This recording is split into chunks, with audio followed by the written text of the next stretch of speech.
What's up mga kabataan? Welcome sa aking YouTube channel!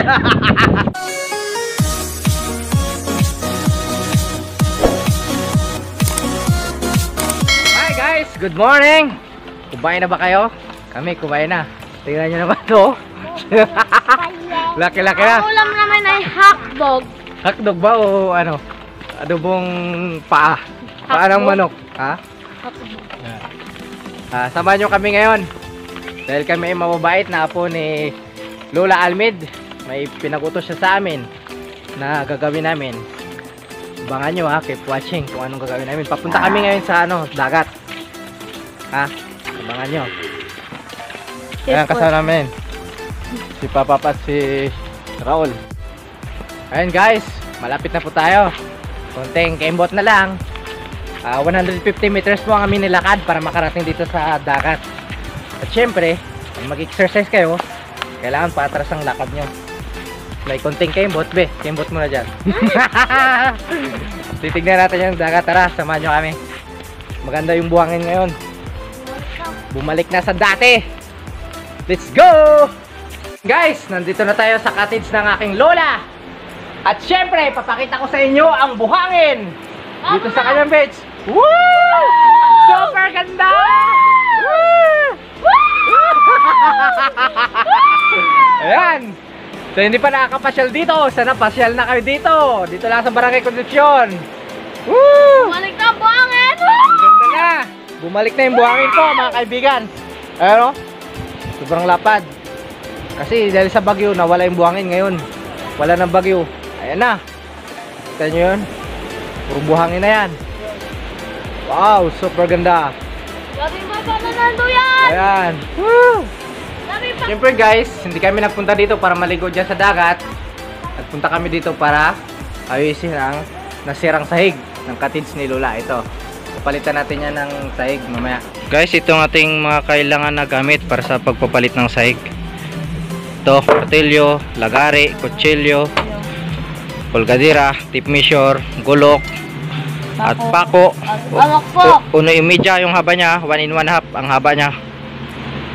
And then, pamukpok. At ayun guys, ang first step natin, sukatin natin yung haba ng sahig. Yan. Sige pap, sukatin mo na. Gamit natin ang tape measure. Siyempre, panukat. Oh. Gano'ng kahaba yan? Anong number yan? Yan. Oh. Anong number? Yan. 188. Okay.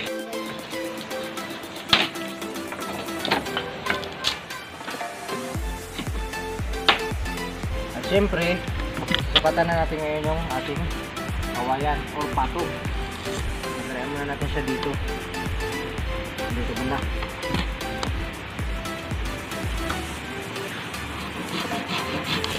At naputol na natin yung dulo niya. Susukat na tayo ng haba na 188. Yung sukat kanina ng sahig. Sana ba yung 188 na yan? Ako, papa, ako. Ayan, dito.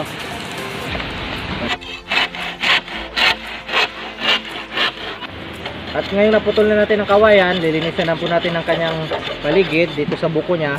Ito. Yan, tatanggalin natin yan. Ito. Gamit ang gulok. Ang kinis naman ng kawayan na to. At bago pala natin guys biyakin, guguhitan muna natin siya. Lalagyan natin siya ng tanda. Ganito. Magigilinyahan natin niya siya. Ito magiging guide natin mamaya.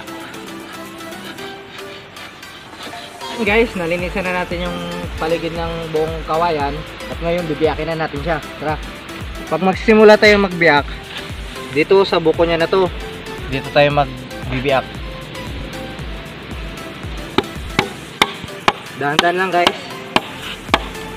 So yun guys, nabiyak na natin sa kabila. Gagantiin lang natin yan dito sa taas nya, kabila.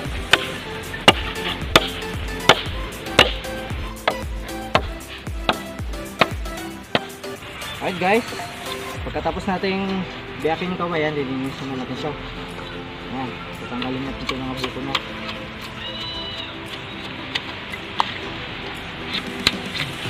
Alright guys, magsasahig na tayo.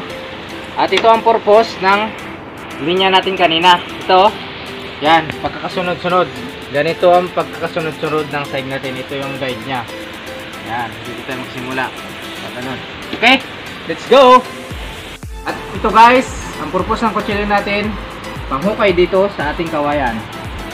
Yan, bago tayo magpako, syempre, hukayan natin ang kawayan para hindi siya mabasag. Sa kartong computer lang yan.